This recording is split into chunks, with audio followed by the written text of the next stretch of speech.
Jadi Oguri Cup itu sering digambarkan sebagai MC shonen dalam dunia perkudaan ya, yang mana memang karir dia segreget itu, mulai dari masa kecil dia yang kakinya lemah ya kan sampai kesulitan berjalan, dan ditambah lagi dia berasal dari kampung ya. Kasamatsu itu kalau kalian nonton anime Shinra itu udah diliatin juga ya kan bagaimana cerita dia itu. Dan ya ketika dia mendominasi sampai ke tingkat nasional itu orang-orang pun pada terkejut ya kan, dan bahkan di nasional pun dia nggak pernah kalah sampai akhirnya dia ketemu Tamamo Cross ya.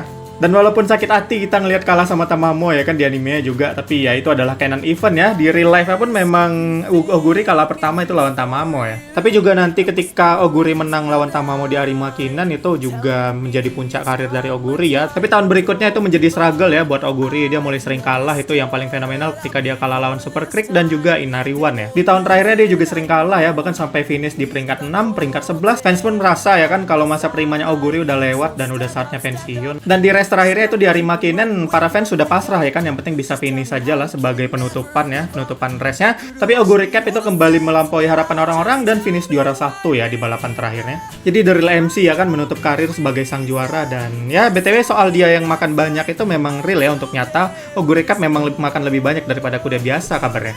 Bahkan setelah pensiun pun Oguri masih berdampak ya kan, yang mana aturan balap kuda di Jepang itu sampai diubah ya. Soal Oguri yang nggak bisa ikut derby itu aturan masuk klasik jadi dipermudah ya kan. Dan salah satu yang benefit dari aturan baru ini adalah TMO Prao ya.